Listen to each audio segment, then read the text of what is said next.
Listen, your time is very valuable. We're going to run through 25 tips you may or may not know in under 7 minutes or less. So let's go. For the most part, most of these tips will be beginner to novice. We've got a little bit of mixed in here of some advanced ones, but I just want to make sure that we are getting the basics for people that are learning to play this game in 2023. This is going to be part 1 of 4. We're going to try to get down 100 tips, so any type of questions you have, feel free to leave those in the comments and we'll make sure we hit them. Let's get started. This first one's the fake res. Always use this to try to get your enemy out of their position, and watch this. Ready? Pop, pop. Most of the time people don't know what to do exactly in 1v1, so your best opportunity is to catch them off guard, so always fake the res and stand and wait for their positioning. Here's a prime example. What happens if you don't do the fake res?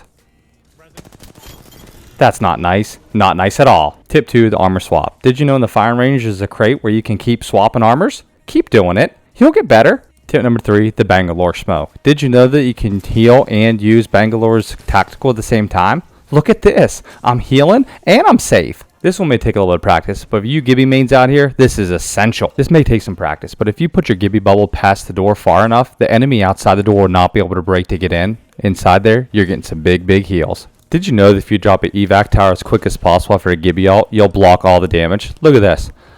I'm free falling. The gold backpack. This allows you to store 3 med kits and 3 shield batteries versus 2. Come on. Who's not hungry for more heals? Gold knockdown allows you to revive your teammate with 75% more health. These legends benefit the most. Lifeline with the insta-res with a drone. Gibby with his bubble. Newcastle, who can drag his down teammates with a shield. And Mirage with his invis. This tip is all about the hip fire. This really applies to people on controller and mouse and keyboard, but I think people really underestimate the ability of certain guns with a hip fire. And this clip, the Prowler, is just nasty. Don't ever hesitate to use the hip fire as much as possible when close range. Next up is learning the max distance on the headshot multiplier. This one will take some practice in the firing range, but learning what the headshot max damage is very simple. In this example, the flatline does 29 damage as a headshot. Let's go a little bit further away and see how much damage we do then.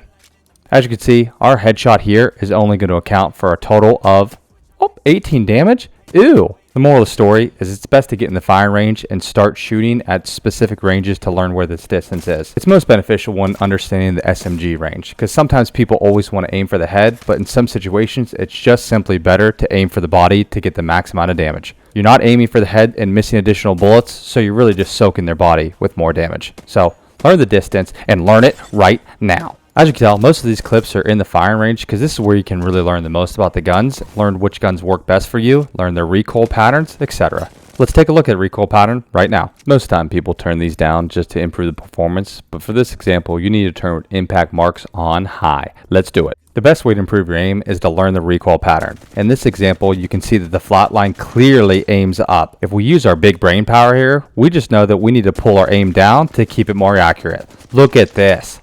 How many headshots do you see here? How many? We're going to continue to make these tutorials and just help you improve on being a better player. However, what I can't teach you to do is be better with your aim. So in this example, I just want to show you, this is a great opportunity to really improve in the firing range. The best opportunity is to pick up a scout and really just focus on the one shot of all the dummies. The real focus here is just some extra muscle memory for whether you play on mouse, keyboard, or controller. You really want to develop a consistency in your aim and learn the distance it takes for you to get the center of the screen to the target. Just muscle memory. Did you know the L-Star has a cooldown icon on either optical or skin? This isn't so important right now that it is in the care package, but it will be nice to know once it's back on ground loot, so you can control the reset so it doesn't overheat. Well, now you know. This one's also pretty neat. On Octane's pad, if you just sit right in front of it and punch, you'll go directly in the air versus launching yourself. Watch this. Where'd I go? I'm right up in the air. And now guess what? I could just bounce on it like a trampoline. Well, the more you know. Just stand right in front of it and punch, and you'll go directly up versus being launched further. You ever wonder what does the most damage as a headshot? Look at this puppy. This is a charged sentinel. 158, and it's the juice. However, if you want max damage, get behind a rampart wall.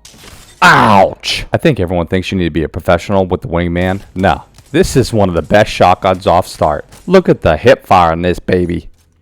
Everyone thinks the wall bounce is just for a fancy look, but sometimes if your enemy knows where you're coming from, it's a good opportunity to get the first shot on them. Make sure you always pick up the skull piercer when you have the wingman. You're going to add yourself an additional lump sum of damage. You ready? Oh. This is also a hidden gem on drop. Pick up this triple take. This thing can be a sniper and a shotgun at the same time. Look at this. One more last thing about this triple take, don't worry about charging. This damage is big no matter what. I know people are timid to use this thing, but the damage is huge. Don't worry about the charge, worry about landing the shot. Just so you know, if you're worried about going in a specific door, make sure you know that you can shoot the handles on the door to open them. This can happen with the Wingman, Kraber, Longbow, 30-30, Sentinel, and Vantage's Ultimate. These last few tips are just going to be specific tips on helping you improve your gameplay while playing either with friends or with ranked solo queue. Make sure you always pay attention to where your teammates are, either through pinging or through the minimap itself, but you never want to put yourself in a position where you're fighting right by yourself. This can really only result in your death. If you made it this far, you learned the #1 tip of all in a battle royale: don't die. I think too often people think kill or get killed is the mentality, but that's really not it in a battle royale. Regardless if you're playing alone or with your friends, you really want to min-max your damage. Sometimes it's better to take cover, heal back up to full, and re-enter the fight than it is just to be downed.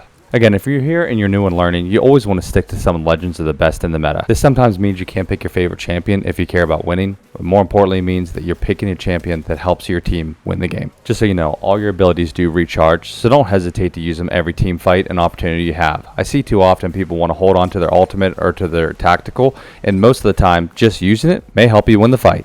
I left this tip for the end because most of this video is just to help you familiarize yourself with Apex Legends and maybe learn a couple things you didn't know. If you watched any videos so far, you'll notice that some people have superior movement in this game. They're never standing still, they're never caught off guard, so movement is one of those skills you just have to learn. This will take a lot of practice in the firing range, 1v1ing friends, and simply just hot dropping to learn how to move quicker in and out of fights. And again, if you have made it this far, we greatly appreciate it. We have part 2, 3, and 4 coming soon. And it would mean a ton to us if you just like, subscribe, and drop any comment you want. Did you learn something? Was this too novice? Let me know in the comments. We're going to continue bringing these videos all through the next several seasons. Thanks again for watching.